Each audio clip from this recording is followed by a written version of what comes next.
Good morning students. तो ये आज की जो हमारी क्लास है ये एक संडे फंडे क्लास है जो कि न्यूमेरिकल पर आधारित होगी। इस क्लास में हम बिल्कुल फन के साथ मज़े से थर्मोडायनेमिक्स के न्यूमेरिकल सोल्व करना सीखेंगे। और आप सब बच्चे भली भांति जानते हैं कि केमिस्ट्री के न्यूमेरिकल आप तभी सोल्व आउट कर सकते हैं जब आपको परफेक्ट फॉर्मूला लगाना आता हो और क्वेश्चन में दी गई बात को समझना आता हो। तो मैंने आपको सीट भी सेंड की थी ग्रुप में, तो सीट के में कुछ क्वेश्चंस जो हैं वो सोल्व करवा रहा हूं आपको। मैं आपको प्रत्येक क्वेश्चन जो है वह आपके वीडियो में भी लिखा हुआ आपको मिलेगा। ठीक है, चलो शुरू करते हैं। ओके, तो सबसे पहला आपका क्वेश्चन है, एक रासायनिक अभिक्रिया के लिए निम्न में से कौन सा जोड़ा स्वतः अभिक्रिया होगा। एक रासायनिक अभिक्रिया के लिए कौन सा जोड़ा स्वतः अभिक्रिया होगा। तो क्वेश्चन नंबर 1 जो है हमसे कह रहा है कि स्वतः अभिक्रिया कब होगी, ऐसा सवाल है। ये क्वेश्चन जो है AIPMT 2005 में आया था, all India pre medical entrance test जो होता है उसमें। तो स्वतः प्रक्रम के लिए शर्त है। तो चलो देखो हम इसके आंसर चेक करें उससे पहले हमारा कॉन्सेप्ट क्या है, हमारे पास क्या है कि हम इस क्वेश्चन को सोल्व करवाए। ओके, इधर देखें। सबसे पहले हमें पता होना चाहिए स्वतः प्रक्रम के लिए डेल्टा G निगेटिव होना चाहिए। स्वतः प्रक्रम के लिए डेल्टा G क्या होना चाहिए, ऋणात्मक। तो बालको थर्मोडायनेमिक्स की लास्ट क्लास में मैंने आपको स्वतः प्रवर्तिता चेक करना सिखाया था और मैंने आपको एक कथन बोला था कि डेल्टा H और T डेल्टा S दो वैल्यू थी वहां पे, दोनों के चिन्ह हमें रखने पड़ते हैं और हमें हमारे क्वेश्चन को हल करना पड़ता है। तो ये ऐसा कह रहा है, इसका पहला ऑप्शन है ऊष्माशोषी अभिक्रिया। तो कैसी है, ऊष्माशोषी। एंड वो कह रहा है अव्यवस्था कम होना, अव्यवस्था कम होना, पहला ऐसा बोल रहा है। ठीक है, ये क्लास से में रिवीजन भी होगा। देखो ऊष्माशोषी मतलब delta H equal to positive, अव्यवस्था कम होने का मतलब है delta S also equal to negative. Delta S तो नेगेटिव आएगा, कम हो रही है तो एंट्रोपी घट रही है, ऋणात्मक में आएगी। चलो हम जानते हैं डेल्टा G बराबर होता है delta H minus T delta S। तो यहां पर इसकी वैल्यू पॉजिटिव रखें, इसकी वैल्यू नेगेटिव है, नेगेटिव इंटू नेगेटिव हो गया क्या, पॉजिटिव। तो पॉजिटिव में पॉजिटिव जुड़ेगा तो आंसर ऑलवेज पॉजिटिव, मतलब अस्वतः प्रक्रम। तो ये प्रक्रम तो कभी भी स्वतः प्रक्रम नहीं हो सकता। तो इसका जस्ट अपोजिट सोच लो ना फिर, कि निकाय में ऐसी अभिक्रिया हो रही हो जो कैसी हो, ऊष्माक्षेपी हो। बच्चों कैसी हो, ऊष्माक्षेपी, तथा अव्यवस्था बढ़ रही हो, increase the entropy, entropy increase हो रही है, मतलब यादृच्छिकता अव्यवस्था क्या हो रही हो, बढ़ रही हो, और ऊष्माक्षेपी अभिक्रिया हो, तो हम कहेंगे कि यह प्रक्रम ऑलवेज स्वतः प्रक्रम होगा। और आप देखो बच्चों सेकंड ऑप्शन कहता है ऊष्माक्षेपी व अव्यवस्था का अधिक होना। ठीक है, सेकंड जो ऑप्शन है वो ऐसा कह रहा है ऊष्माक्षेपी, ऊष्माक्षेपी का मतलब delta H equal to negative, और अव्यवस्था अधिक होना, अव्यवस्था अधिक होना, अव्यवस्था अधिक है मतलब एंट्रोपी बढ़ रही है, एंट्रोपी की वैल्यू क्या आएगी, पॉजिटिव। और ये ऑलवेज ट्रूथ है, ऑलवेज ट्रू बात है। यदि निकाय में ऊष्माक्षेपी अभिक्रिया हो रही है और अव्यवस्था बढ़ रही है तो ऐसा प्रक्रम ये नेगेटिव में आया और ये पॉजिटिव में है। पॉजिटिव नेगेटिव से गुणा होते ही क्या हो गया, नेगेटिव, और नेगेटिव में नेगेटिव ही जोड़ना है, तो आंसर इज ऑल्सो नेगेटिव। तो ऐसा प्रक्रम ऑलवेज स्वतः प्रक्रम, हमेशा स्वतः प्रक्रम होगा।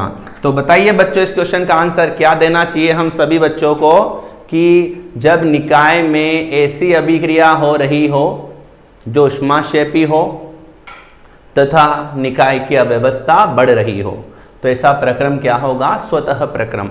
ऑप्शन और भी है, ऊष्माशोषी अव्यवस्था का अधिक होना, ऊष्माक्षेपी अव्यवस्था का कम होना। तो फिर ये जो लास्ट वाले दो केस है ना, इसमें वो दो केस बनेंगे, याद रखना। इनके केस में पॉजिटिव, नेगेटिव, जीरो तीनों हो सकता है, तो ये गलत जाएंगे। यहां पर हमें यहां पे पर्टिकुलर चॉइस यहां पे चुननी पड़ेगी, तो हमारा आंसर ये आएगा ऑलवेज। हमें सिंगल चॉइस क्वेश्चन है तो यही ध्यान रखना है। ये मान लो ऊष्माक्षेपी अभिक्रिया होनी चाहिए और एंट्रोपी बढ़नी ही चाहिए। अव्यवस्था फैलाओ, ऊष्माक्षेपी अभिक्रिया हो तो वो हमेशा स्वतः प्रक्रम होगा। जैसे आप सोचो बच्चों, जैसे आप क्लास में बैठते हैं, मैं आ गया आपकी क्लास में, आप चुप हो गए, सर आ गए, अव्यवस्था घट गई। मैं चला गया क्लास से बाहर, जोर जोर से चिल्लाना शुरू कर दिया आपने, तो मतलब ऊष्माक्षेपी अभिक्रिया हो रही है और एंट्रोपी भी आप बढ़ा रहे हैं, तो वह स्वतः प्रक्रम है। आपसे किसी ने थोड़ी कहा है कि ये काम करो, आप स्वतः ही होगा। ऐसा प्रक्रम स्वतः ही होता है।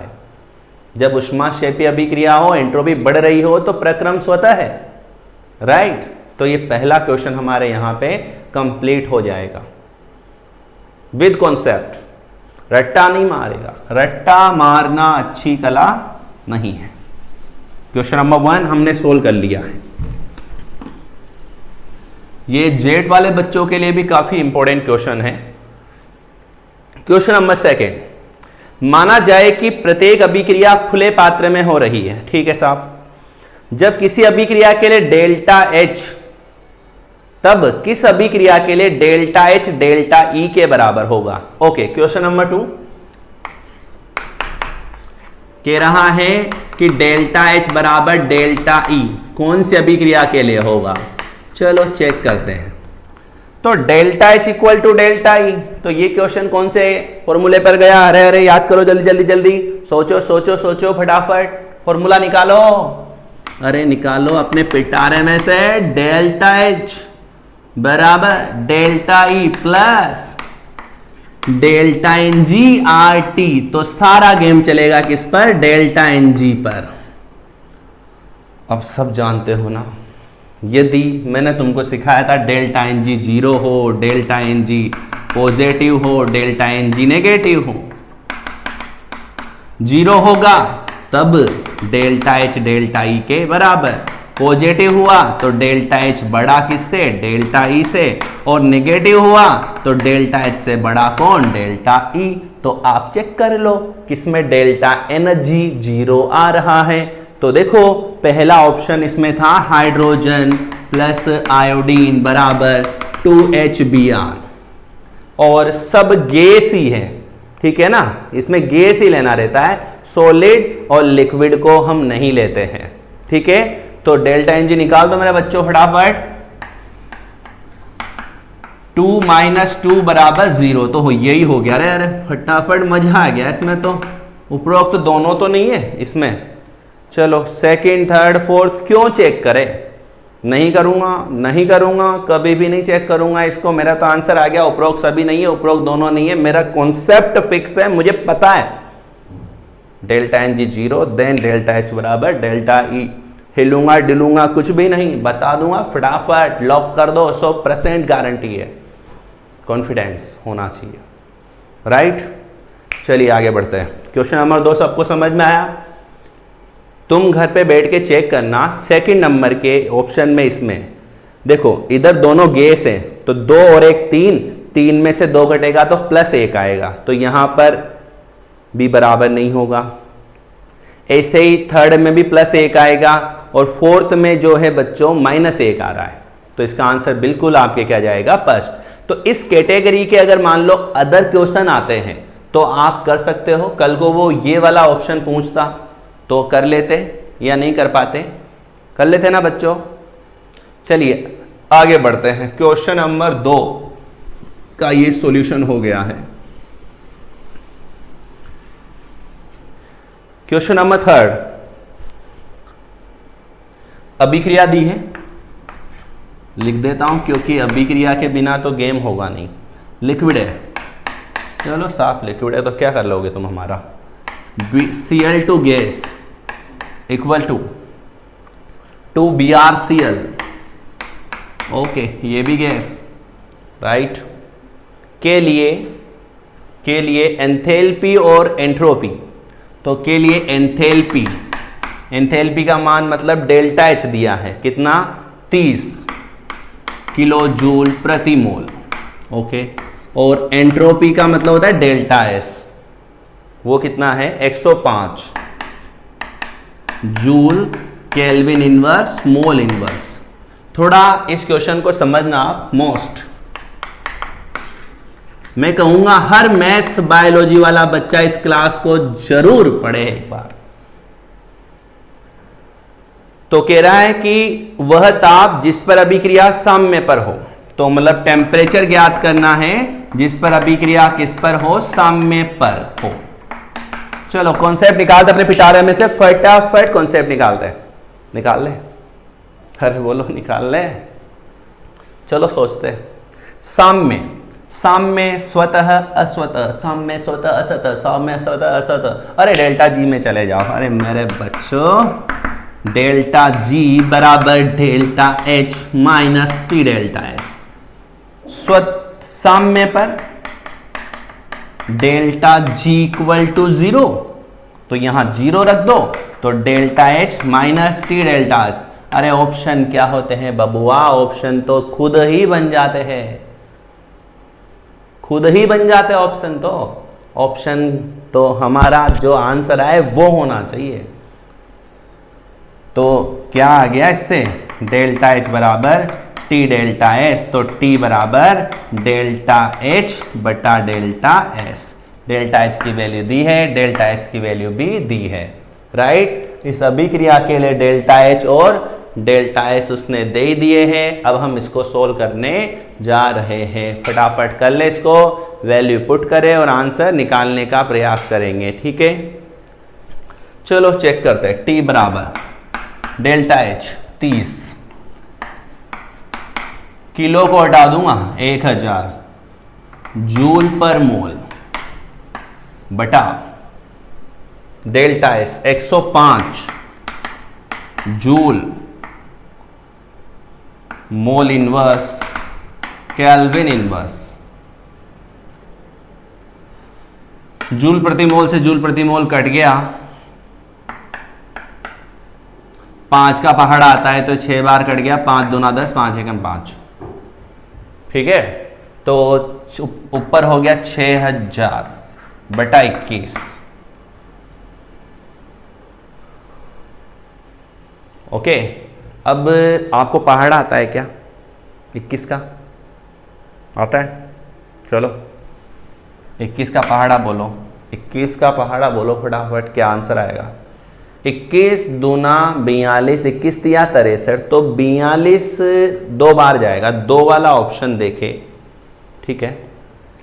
भाग दे दोगे, 21 दूना 42, 60 में से 42 गए तो 18, 0। अब 21 5 6 7 8, 9 दूना 18 ज्यादा हो जाएगा, 8 बार। अरे ऑप्शन आ रहा है कि देखे 2 8, अरे आ गया ऑप्शन देखो, आगे का भाग मत दिया करो। कंपटीशन में 0 पूरा भाग दोगे क्या, झंडे गाड़ोगे? को पूरा भाग तो बोर्ड एग्जाम में देना, ठीक है। ऐसे सोल्व कर लें। तो इस क्वेश्चन का आंसर क्या आएगा आपके 285.7 केल्विन। अब आपको गुरुजी आपने तो कॉन्सेप्ट पढ़ाया नहीं था। अरे बच्चे, तू बच्चे ही रहोगे अभी तक। कोरोना जैसी भयंकर महामारी भारत देश में आ गई, फिर भी बच्चे रहोगे क्या? थोड़े समझदार बनो, पैटर्न लगाओ, क्वेश्चन को ढूंढो, आंसर किस फॉर्मूले से आना चाहिए वो हमें सोचना चाहिए, ठीक है, तो ये AIPMT 2006 का सवाल हमने कर लिया है। राइट बच्चों, चलिए आगे बढ़ते हैं। उतार लीजिएगा सब, ये सब क्वेश्चनों के हल उतार लेना आप। थर्मोडायनेमिक्स के जो नोट्स है ना उनमें दिखने चाहिए ये, लॉकडाउन मत कर लेना दिमाग को।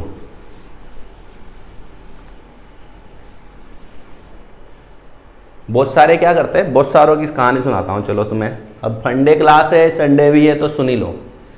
बहुत सारे क्या करते हैं, चलो वीडियो को डाउनलोड कर लेते हैं, नोट्स बनाने में क्या फ़ायदा, जब याद आएगी दोबारा देख लेंगे। अरे कोई ये हीरोइन थोड़ी है कि दोबारा फोटो देख लोगे, उसके ख्यालों से तुम्हें याद आ जाएगी वापस। अरे याद यहाँ से आनी चाहिए, यहाँ से दिमाग में सब कुछ होना चाहिए। वीडियो क्लास आप जब पढ़ने आते थे तो क्या हमारे द्वारा कोई भी क्लास आपने दूसरी बार पढ़ी, फिर भी आपको याद है ना, अच्छे नंबर लाके बताया है ना, तो फिर क्यों डाउनलोड करते हो? अपने अपने पैर क्यों काट रहे हो? अपने पैरों पे कुल्हाड़ी मत मारो। एक बार की क्लास को ऐसा पढ़ो, ऐसा पढ़ो, ऐसा पढ़ो कि दूसरी बार आपको कोई क्लास वीडियो देखने की जरूरत नहीं पड़े, आप अपने नोट्सों से ही सब सवालों के जवाब दे पाओ। तो ये क्वेश्चन नंबर 3 पूरा हो गया। अब हम क्वेश्चन नंबर 4 की बात करते हैं। क्वेश्चन है, जब बर्फ के टुकड़े बनते हैं, जब बर्फ के टुकड़े बनते हैं तो पानी की एंट्रोपी क्या होगी? जब बर्फ के टुकड़े बनते हैं तो पानी की एंट्रोपी क्या होगी? सवाल आपसे पूछा गया है कि बर्फ के टुकड़े बन गए तो पानी की एंट्रोपी क्या होगी? घटनी चाहिए, बढ़नी चाहिए, नहीं बदलनी चाहिए? ऐसा सवाल है। तो ये बर्फ है,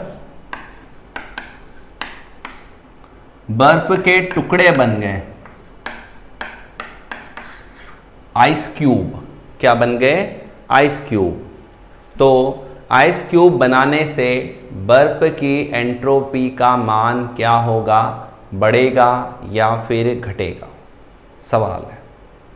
तो एक बच्चों, बर्फ में थोड़ा सा लफड़ा होता है अगर आपको पता हो तो। बर्फ का आयतन, बर्फ का आयतन पानी से क्या होता है? अधिक। बर्फ का आयतन अधिक होता है। क्या होता है? अधिक। तो बर्फ का आयतन पानी से अधिक होता है, तो बर्फ से जब आइस क्यूब बनेंगे तो आयतन घटेगा। आयतन घटेगा तो एंट्रोपी भी घट जाएगी। आयतन बढ़ेगा, प्रसार होगा, तो एंट्रोपी बढ़ती है। तो जनरली हम यहाँ ये कह सकते हैं कि जब बर्फ के टुकड़े बनते हैं, आइस क्यूब बनते हैं, तो पानी की एंट्रोपी का मान क्या होगा? घट जाएगा। इस परिस्थिति में पानी की एंट्रोपी क्या होगी? घटेगी। तो ये एक थ्योरेटिकल क्वेश्चन है, हम आसानी से हमारे कॉन्सेप्ट लगाकर इसको समझ सकते हैं, लेकिन टुकड़े शब्द से इसमें आंसर गलत आ सकता है, क्योंकि टूटना, आप सोचो कि वियोजन हो गया तो ये टूट गया है टुकड़ों में। पदार्थ वही है, पदार्थ जो है बर्फ से जब वो टूटा है तो उसके अकॉर्डिंग, आयतन के अकॉर्डिंग हमें सोचना पड़ेगा। इसमें आयतन घटेगा तो एंट्रोपी भी घटेगी। ओके, आयतन से आंसर जाएगा इसमें। क्वेश्चन नंबर 5, स्वतः प्रक्रम के लिए सत्य कथन है। स्वतः प्रक्रम के लिए सत्य कथन है। प्रक्रम की एंट्रोपी सदा बढ़ती है, प्रक्रम की मुक्त ऊर्जा सदा बढ़ती है, संपूर्ण एंट्रोपी परिवर्तन सदा ऋणात्मक होता है, संपूर्ण एंट्रोपी परिवर्तन सदा धनात्मक होती है। स्वतः प्रक्रम की एंट्रोपी सदैव बढ़ती है। स्वतः प्रक्रम की एंट्रोपी सदैव क्या होती है? बढ़ती है। हमने कहा था ना, स्वतः प्रक्रम के लिए एंट्रोपी का मान सदैव क्या होगा? बढ़ेगा। स्वतः प्रक्रम वे होते हैं जो स्वतः ही संपन्न होते हैं। जैसे प्राकृतिक प्रक्रम की हम बात कर सकते हैं, तो ध्यान रखना, स्वतः प्रक्रम के लिए एंट्रोपी का मान सदैव क्या होगा? बढ़ेगा। राइट, सब याद रख लेंगे बच्चों इस बात को, या नहीं रख पाएंगे? बोलिए, कोई दिक्कत हो तो इसमें अपना सवाल बोलिए। नहीं है? स्वतः प्रक्रम के लिए एंट्रोपी का मान सदैव क्या होगा? बढ़ेगा।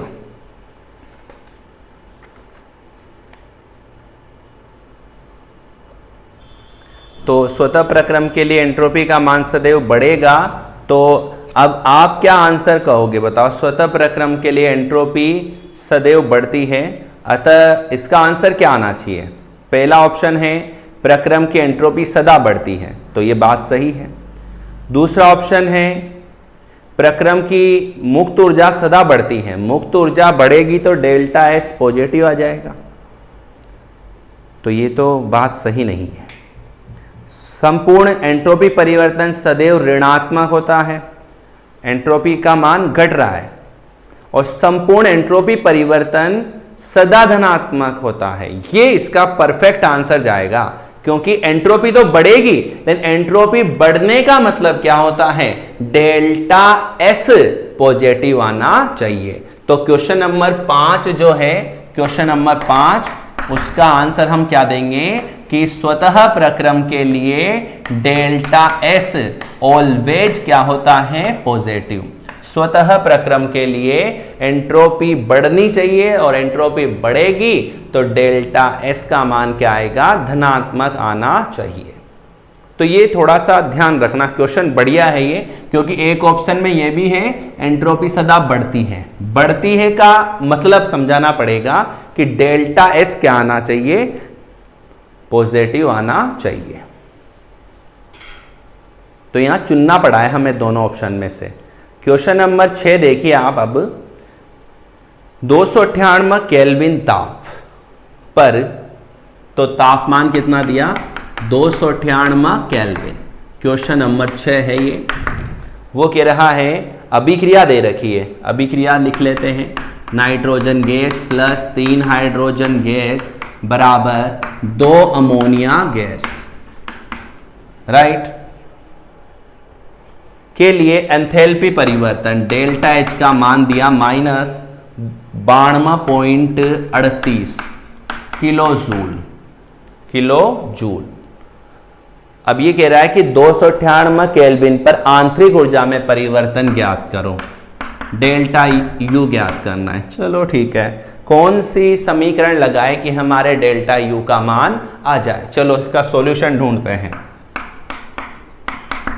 अब मुझे लगता है डेल्टा एच और डेल्टा यू, और अभिक्रिया दे रखी है तो delta N G R T.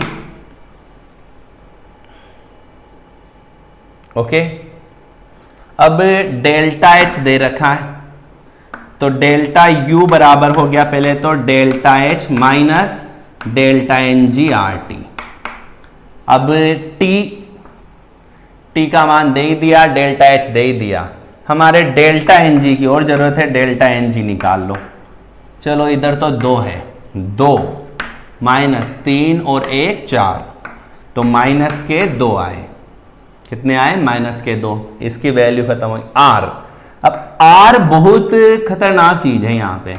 Are को क्या कहते हैं? गैस नियतांक, और गैस नियतांक का मान बच्चों जूल इकाई में रखना है, क्योंकि यहां सब जूल में है, ठीक है। तो गैस नियतांक का मान होता है 8.314 joule mole inverse kelvin inverse. ये वैल्यू याद रखना, क्योंकि उसने प्रश्न में नहीं दिए ये, ठीक है। ये आर का मान रख दिया। चलो सोल्व करते हैं, सोल्व करते हैं। बहुत फेमस, बहुत अच्छा सवाल है ये, खोपड़ी वाले बच्चों के लिए बहुत अच्छा सवाल है। करूँ सोल्व इसको, कोशिश करें हम। चलो चेक करते हैं। ये तो नहीं सोच रहे मैं सर हो गया है तो, अरे हो ही तो गया। डेल्टा यू बराबर डेल्टा एच की वैल्यू बोल दो, बोल दो, बोल दो, बोल दो। कितनी है? -92.38 किलो जूल। चिन्ह से मात्रक सहित रखना हो, इसमें क्या है मेरे दिक्कत नहीं आएगी। किलो जूल में ये दे दिया है, ठीक है। डेल्टा एन जी माइनस में है, माइनस यहां है -2। आर का मान 8.314 इंटू टी का मान 298 बटा 1000। कोई समझा मैंने 1000 का भाग क्यों टिकाया? अरे भाई मेरे बच्चों, जब ये किलो जूल में है तो वह भी तो किलो जूल में आना चाहिए, जबकि आर का मान तो जूल में ही है। तो किलो जूल में बदलना हो जूल को तो 1000 का भाग टिका दिया मैंने। ठीक है, अब मैं इसका आंसर ढूंढना चाह रहा हूं। चलो चेक करते हैं अब। -92.38 प्लस 3.3। हाँ ऐसे नहीं करते मेरे बच्चों, पॉइंट की 3 जीरो और लगा लो।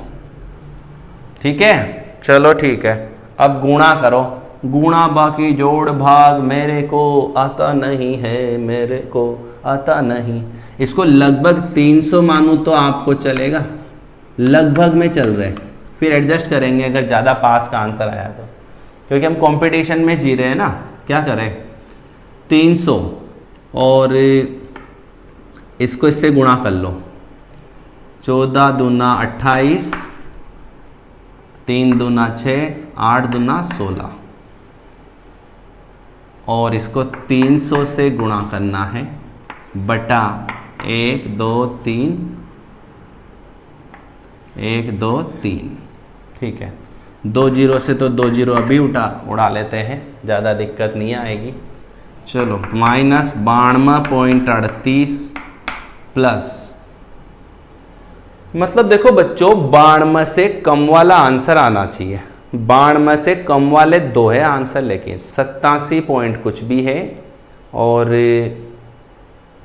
89 पॉइंट कुछ भी है। ठीक है, चलो फिर भाग कर ही लेते हैं। 8 तिया 24, 3 दूना 6 और 2 8, 3 छंग 18, 16 तिया 48 और 1 49 और भाग दे देंगे। यहां पॉइंट लग गया 4.9 -92.38 प्लस 4.9। थोड़ा सा अपन ने उधर एडजस्ट किया था ना, इसलिए अपन ने पिछले वालों को उड़ा दिया है। 4.9 सोचते हैं। ठीक है, लगभग में चलेगी अब गणित। घटाओ 92.38 4.90। घटा लो यार। 2 13 में से 9 गए तो 4, 11 में 4 गए तो 7 और 8 87.42 वाला आंसर आना चाहिए। 87.42। और ये क्या हुआ रे मुन्ना, हमारा तो परफेक्ट ही आ गया। क्या इसने अपना ही तरीका अपनाया था क्या यार? टीपता है साला, ये हमारा आंसर टीपता है।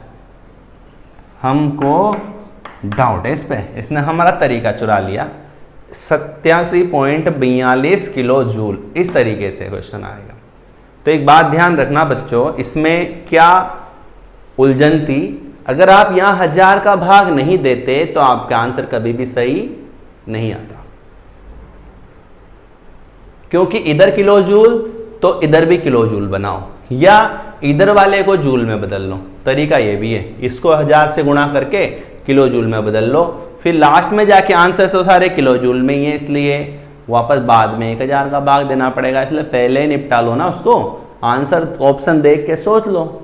ओके, तो इस तरीके से ये सवाल हमें हल करना है। ओके, चलो ठीक है, समझ में आया? एक बार दोबारा समझ लो। टी दे रखा था, डेल्टा एच दे रखा था, डेल्टा यू निकालना था। हमने ये फॉर्मूला लगाया एंथैल्पी परिवर्तन का, तो डेल्टा यू इससे ये आ गया, डेल्टा एन जी हमने निकाल लिया, उत्पाद गैसीय उत्पाद के मोल माइनस क्रिया कारकों के मोल। तो 4 2 ये है, 1 और 3 4 है, 2 में से 4 घटाए तो -2 आ गया।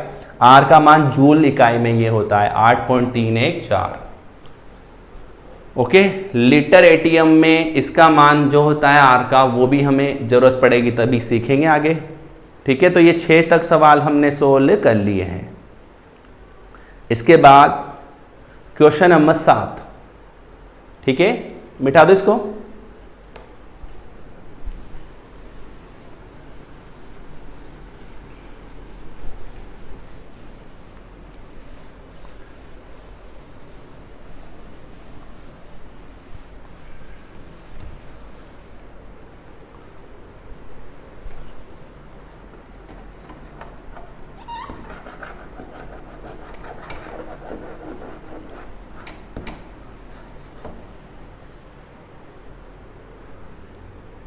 Question number 7, PCl5 gas.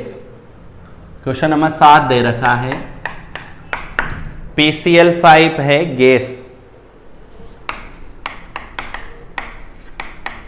Equal to PCl3 gas plus Cl2 gas. इस अभिक्रिया के लिए कौन सी शर्त सही है? ठीक है, एक तो डेल्टा H की बतानी है और एक डेल्टा S की बतानी है। ओके, डेल्टा H का चिन्ह,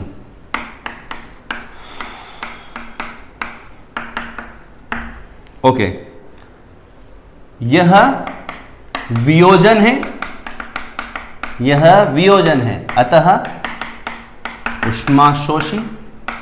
पढ़ा है आपने साम्य में, वियोजन अभिक्रिया क्या होती है? ऊष्माशोषी। Then delta H equal to greater than 0, positive. Delta H 0 से अधिक, और ताप दाब ऐसी कोई कंडीशन दे नहीं रखी है, तो डेल्टा S देखो, डेल्टा S, तो मुझे तो लगता है डेल्टा S पॉजिटिव आएगा, मतलब डेल्टा S 0 से अधिक आएगा। क्या आपको समझ में आई ये बात कि मैंने कैसे लिख दिया? चलो सोचो। इस अभिक्रिया के लिए एंट्रोपी बढ़ रही है क्योंकि तो टूट रहा है ना। देखो आप, PCl5 दो टुकड़ों में टूट गया, पहले एक था, अब कितने हो गए? 2।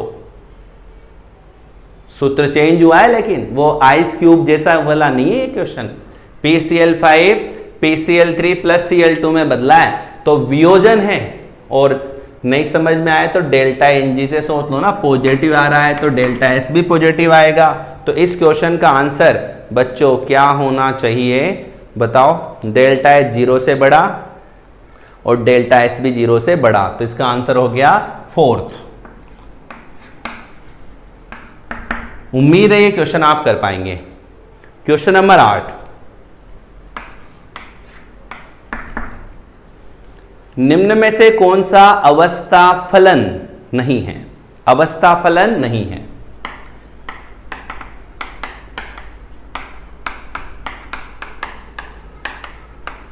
ऐसा क्वेश्चन है, अवस्था फलन नहीं है। तो Q प्लस W पहला है, फर्स्ट Q प्लस W। तो बच्चों Q प्लस W को हम कहते हैं बराबर डेल्टा E।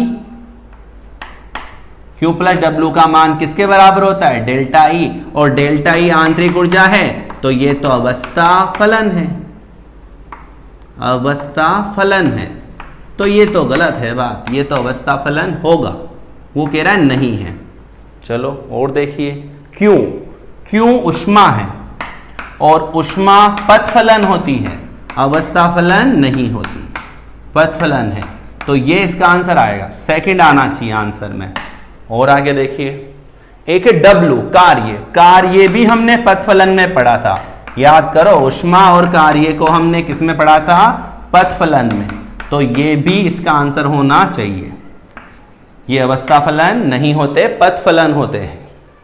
और चौथा इसमें है H, चौथा है H माइनस TS, तो इसको तो G कहते हैं, गिब्स मुक्त ऊर्जा, और गिब्स मुक्त ऊर्जा भी एक क्या होती है? अवस्था फलन। तो ये कह रहा है कि इनमें से कौन सा अवस्था फलन नहीं है, तो सेकंड एंड थर्ड आंसर आना चाहिए, सेकंड एंड थर्ड, और यह दूसरे ऑप्शन में है, तो आंसर इज सेकंड। क्या आंसर होगा इसका? सेकंड। तो ये हमने क्वेश्चन नंबर 8 को सोल्व किया है। देखो बच्चों, कोई सा भी क्वेश्चन हल करो, अगर आपके पास कॉन्सेप्ट नहीं है तो आपके पास कुछ भी नहीं है। अगर आप कॉन्सेप्ट लेकर नहीं चलते हैं तो आप सिर्फ और सिर्फ किताबी कीड़े हैं। आप किताबें पढ़कर पास हो सकते हैं 12वीं BSc बस, लेकिन कभी भी आप कंपटीशन क्लियर नहीं कर पाएंगे। कॉन्सेप्ट स्ट्रॉन्ग होना चाहिए। और वैसे थर्मोडायनामिक्स एक बहुत डीप टॉपिक है, क्योंकि फिजिक्स का भी है और केमिस्ट्री का भी है। तो हम तो केमिस्ट्री के अकॉर्डिंग ही सीख रहे हैं, फिजिक्स में हम एंट्री नहीं मार रहे।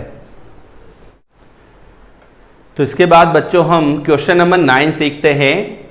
क्वेश्चन नंबर 9 है कि एक अभिक्रिया दे रखी है, उसके लिए डेल्टा H दिया है। क्वेश्चन नंबर 9, डेल्टा H दिया कितना? 170 किलो जूल प्रति मोल।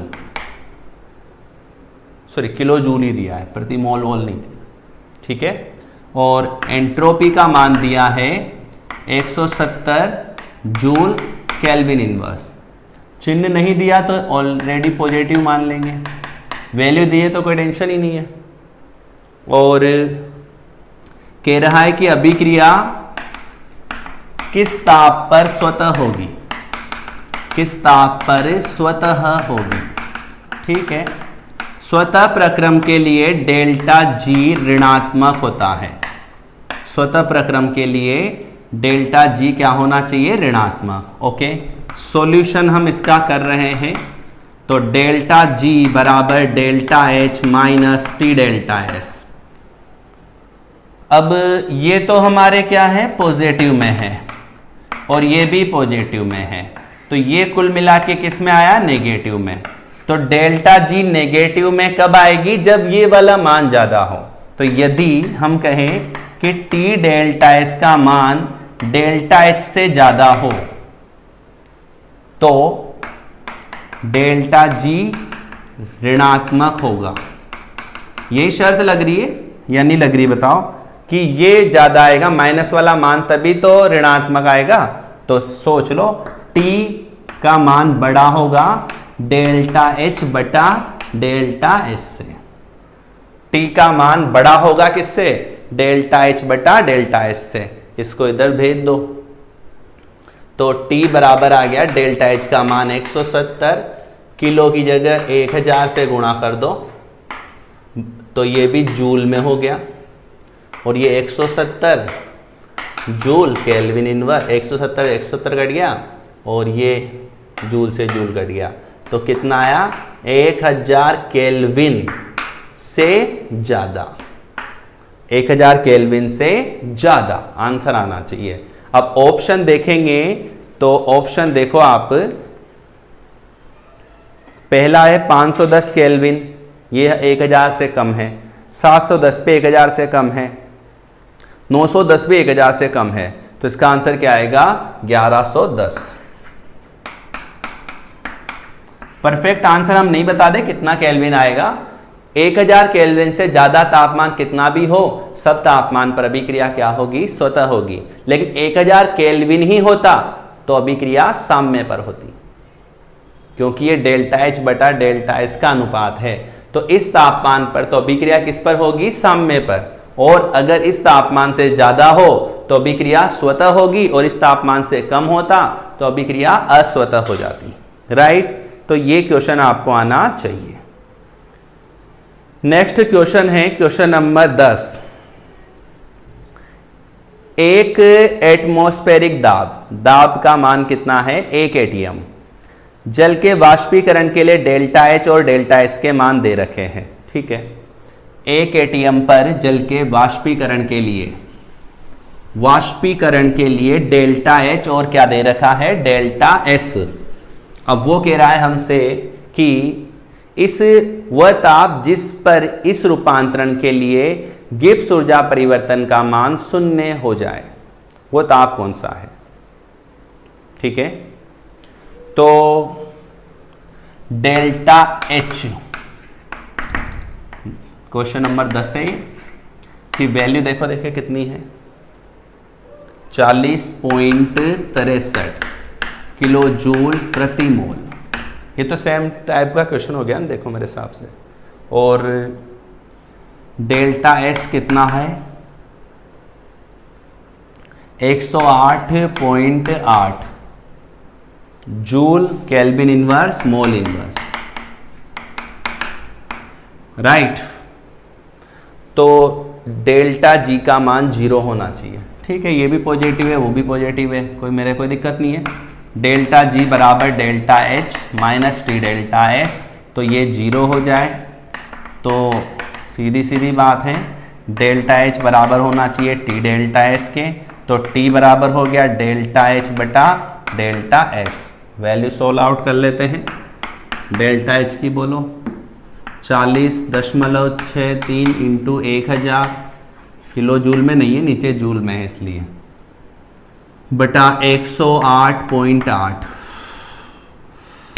Okay, joule kelvin inverse mole inverse, ठीक है, इकाई का लफड़ा खत्म। अब तो कैलकुलेशन बची मेरे हिसाब से बच्चों, अब लगभग में आंसर सोच ले अगर ऑप्शन सही हो तो। सोचे तो पहले पॉइंटों को निपटा लो। 40 नीचे 1 पॉइंट, ऊपर 2 पॉइंट, तो ऊपर 1 पॉइंट बच गया, 1 पॉइंट से 1 जीरो उठा दिया तो 100 बच गया, 100 बटा 1088 ये बच गया। चलो ठीक है, मतलब 1088 का भाग 4063 में दे देते हैं और कहानी ख़त्म करते हैं। तो 4 बार तो जाता नहीं है, 3 बार जाता नज़र आ रहा है, तो दे लेते हैं, इधर देते हैं, क्योंकि सारी गणित इस पे ही अटकी हुई है। अब 3 बार 8 या 24, 8 या 24 और 2 26 और 3 एकम 3, ठीक है। चलो घटाओ, 13 में से 4 गए तो 9, 15 में 6 गए तो 9 और इधर 9 बचे, 9 में से 2 गए तो 7 और इधर 0, 799, एक जीरो उतार दिया, ठीक है। अब 3 वाले ऑप्शन इसमें 2 है, अगला हमारे जो पॉइंट आएगा ना उससे हमारा काम बन जाएगा मेरे हिसाब से। एक बार भाग और दे लो, अब 8 बार तो ज़्यादा पड़ेगा, 7 बार ठीक लग रहा है, मेरे को भी ठीक लग रहा है, क्योंकि चेक कर लेते हैं। 7 8 56, 7 8 56, 56 और 5 61 और 7 एकम 7, बिल्कुल सही, 37 आया दूसरे ऑप्शन में, तो आंसर इज 373.4 केल्विन। क्या ऐसा सवाल कर सकते हो बाल को? मैंने इस पैटर्न के आपको ये 2 सवाल बता दिए, एक तो साम्य वाला बताया था, ये साम्य वाला हो गया, डेल्टा जी 0 हो गया, एक मैंने स्वतः प्रक्रम वाला बता दिया, 3 सवाल हो गए ऐसे, मतलब ये काफ़ी फेमस क्वेश्चन हुआ इसका मतलब। क्वेश्चन नंबर 11 देखो, इसके बाद बहुत सरलतम, एक आदर्श गैस का निर्वात में 3 मोल का स्वतः प्रसारित हो रहा है, स्वतः प्रसारित का मतलब मुक्त प्रसरण, और मुक्त प्रसरण में कोई कार्य नहीं किया जाता, मुक्त प्रसरण में किया गया कार्य क्या होता है? 0। ओके, तो बहुत सीधा सा सवाल था। निम्न में से कौन सा सघन गुण है? सघन, ओके, सघन जो मात्रा पर निर्भर नहीं करे, मोल पदार्थ की मात्रा पर निर्भर करेगा, आयतन पदार्थ की मात्रा पर निर्भर करेगा, एंथैल्पी पदार्थ की मात्रा पर निर्भर करती है, तापक्रम एक कौन सा प्रक्रम है? सघन, इंटेंसिव गुणधर्म है। ओके, तो ये सवाल आपको आ जाना चाहिए। तो ये हमारे 12 तक सवाल पूरे हो गए।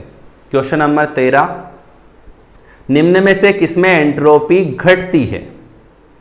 जब तापमान 30 केल्विन से 150 केल्विन तक बढ़ाया जाए। तापमान बढ़ा रहे हैं तो एंट्रोपी बढ़ेगी, घटेगी नहीं। जब सोडियम बाइकार्बोनेट Na2CO3 व CO2 में टूट जाए, अगर ये Na2CO3 व CO2 में टूटेगा, परिवर्तित होगा, तो भी एंट्रोपी बढ़ेगी बच्चों, या नहीं बढ़ेगी? बोलो। H2 गैस 2Hg में बदले, H2 गैस 2H गैस में, तो ये 1 था, ये 2 हो गए, तो एंट्रोपी तो बढ़ गई है, क्योंकि वो परमाणु में टूट गया है, तो एंट्रोपी यहां भी बढ़ेगी। और द्रव ठोस में क्रिस्टलीकृत हो जाए, अगर द्रव ठोस में बदलेगा तो पक्का एंट्रोपी घटेगी। तो इसका आंसर क्या आ जाना चाहिए? 4 आएगा। बिल्कुल सीधा सवाल हो गया है, कर लोगे ये सवाल। क्वेश्चन नंबर 14 पे आ जाइए। निम्न में से कौन सा अवस्था फलन नहीं है? तो अवस्था फलन नहीं है तो मतलब पथ फलन है, अवस्था फलन नहीं है तो उष्मा आ जाएगा आंसर है, तो फटाफट दे देंगे। उष्मा एक पथ फलन है, दाब अवस्था फलन है, आयतन अवस्था फलन है, ताप अवस्था फलन है, उष्मा और कार्य पथ फलन होते हैं, तो इसे कर लीजिएगा। क्वेश्चन नंबर 15 देखिए, अब 15 सवाल देखिए। यदि द्रव जल के वाष्प में परिवर्तन के लिए एंथैल्पी परिवर्तन दे रखा है। ओके, इसे मिटाता हूं। अरे बच्चों, सो तो नहीं गए ना? ध्यानपूर्वक सुनना, क्लासों को एंजॉय करते हुए पढ़ना चाहिए। न्यूमेरिकल क्लास है, इसका मतलब ये नहीं है कि सो जावा। 27 डिग्री सेंटीग्रेड टेम्परेचर दिया है, 27 डिग्री सेंटीग्रेड। पर कितना दिया है यहां पर एंथैल्पी परिवर्तन, डेल्टा एच का मान कितना है 30 किलो जूल प्रति मोल।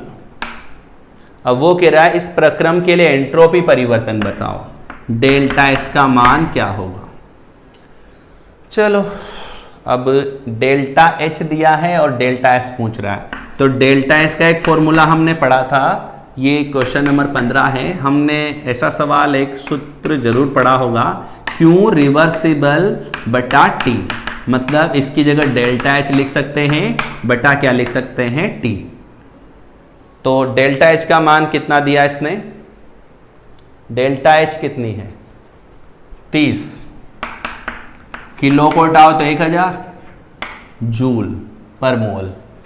तापमान कितना 273 प्लस 27, मतलब ये हो गया 30,000 बटा 300, 300 से 300 कट गया एक बार और 0, 100 तापमान आ जाए, 100 जूल, तापमान नहीं है, 100 जूल प्रति केल्विन, 100 जूल प्रति केल्विन, यह आंसर आएगा 100 जूल प्रति केल्विन। और मोल भी दे रखा तो प्रति मोल भी आ जाएगा, तो joule kelvin inverse mole inverse. तो इस क्वेश्चन का आंसर क्या हो जाना चाहिए 100 joule mole inverse kelvin inverse. Right, कर लोगे तो यह एक बहुत अच्छा सवाल था। एक दो सवाल और हल करते हैं। 16वां सवाल देखिए, रुद्धोष्म प्रक्रम के लिए कौन सा सही है। रुद्धोष्म प्रक्रम में ऊष्मा क्या होती है 0 होती है, ऊष्मा का मान क्या होता है 0। तो डेल्टा टी बराबर 0, ये तो गलत है। डेल्टा एस 0, ये भी गलत है। क्यू बराबर 0, ये सही है।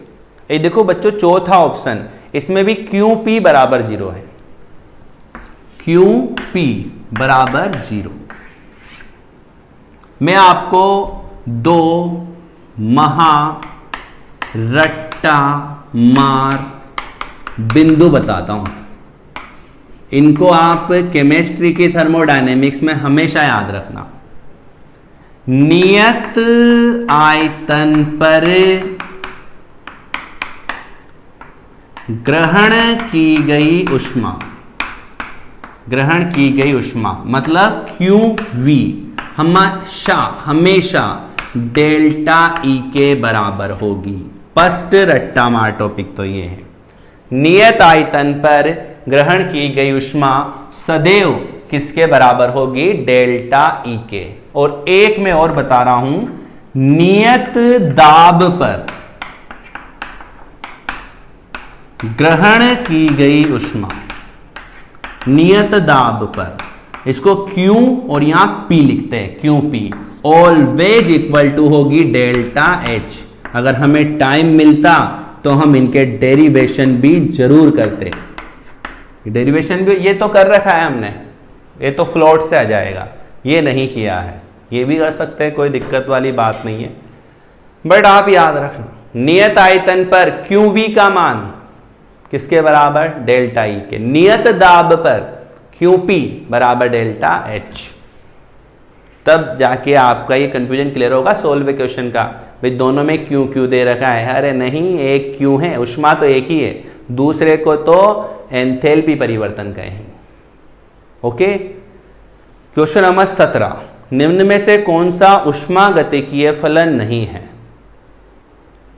आंतरिक ऊर्जा ऊष्मागतिकीय फलन है, एंथैल्पी ऊष्मागतिकीय फलन है, एंट्रोपी ऊष्मागतिकीय फलन है, कार्य ऊष्मागतिकीय फलन नहीं है, ये एक पथ फलन है। ऊष्मागतिकीय फलन में जनरली अवस्था फलन आते हैं। ठीक है, तो इसका आंसर आपको आ जाना चाहिए। निम्न में से कौन सा सघन गुण है, तो सघन एंथैल्पी नहीं है, एंथैल्पी मात्रात्मक है, एंट्रोपी मात्रात्मक है, आयतन मात्रात्मक है, विशिष्ट नाम के आगे जुड़ जाए तो वो हमेशा सघन गुण होता है। इसके बाद 19वां क्वेश्चन, 100 डिग्री सेंटीग्रेड पर जल की वाष्पीकरण एंथैल्पी का मान दिया है। अब इसके लिए आंतरिक ऊर्जा भी दे दी उसने, वो कह रहा है इस ताप पर जल की आंतरिक ऊर्जा क्या होगी। अब बच्चों ऐसा क्वेश्चन मैंने बताया था ना तुम्हें अभी, मैं इसका हिंट दूंगा, बस करूंगा नहीं। अब ऐसे क्वेश्चन, सारे क्वेश्चन नहीं बताऊंगा, कुछ क्वेश्चन आपको भी ध्यान रखने हैं। डेल्टा एच का मान दे रखा है इसने कितना, 40.66 किलो जूल प्रति मोल, पॉजिटिव में, कुछ नहीं दिया तो चिन्ह। और ये कह रहा है आंतरिक ऊर्जा निकालो डेल्टा ई। ओके,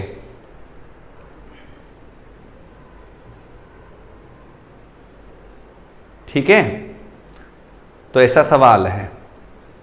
तो जल H2O लिक्विड से H2O गैस में बदलता है, वाष्पीकरण की अभिक्रिया होती है। तो ये होती है अभिक्रिया, वाष्पीकरण की अभिक्रिया।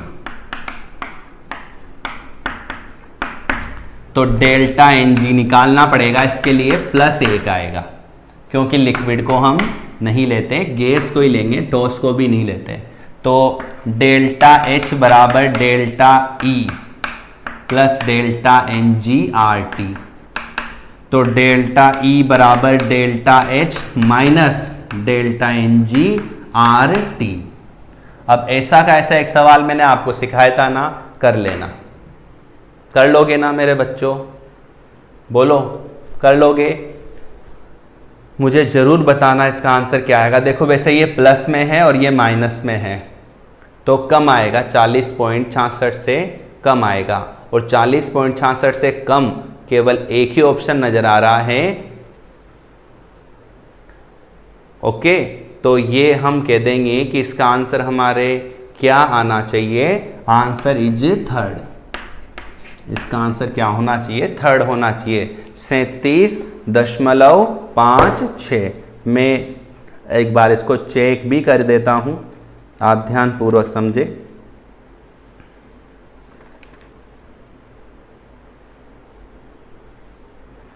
ठीक है, तो ये आंसर आ गया इसका, तो ध्यान रखना।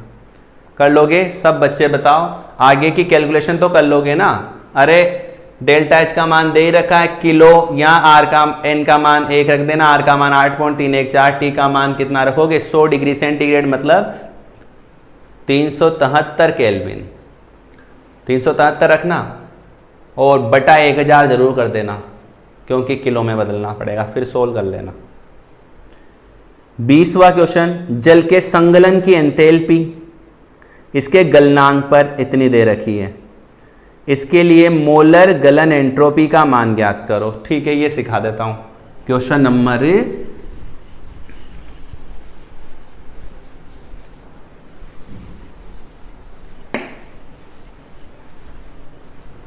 20 कौन सा है, 20।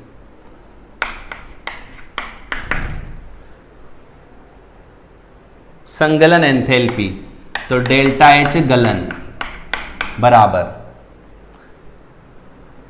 प्लस 1.435 किलो कैलोरी, ओके, प्रति मोल। ठीक है, और 0 डिग्री सेंटीग्रेड गलनांक, टी गलन का मान कितना है, 0 डिग्री सेंटीग्रेड मतलब 273 केल्विन। Okay right. अब वो कह रहा है मोलर एंट्रोपी, तो सॉल्यूशन करते हैं। डेल्टा एस का सूत्र सिखाया था ना मैंने, डेल्टा एस गलन बराबर डेल्टा एच गलन बटा टी गलन। बताओ, संक्रमण की एंट्रोपिया सिखाई थी ना, ये तो बहुत सीधा हो गया। 1.435 किलो की जगह 1000 लिख दो कैलोरी प्रति मोल बटा 273। 3 पॉइंट से 3 जीरो उड़ गई, तो 1435 बटा 273। और मेरे को लगता है ये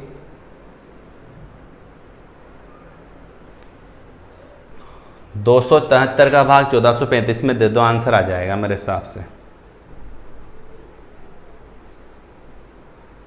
कर लोगे? तो 5 बार जाएगा मेरे हिसाब से, तो 5 पॉइंट कुछ आना चाहिए, तो आंसर आएगा 5.260 कैलोरी मोल इंटू केल्विन।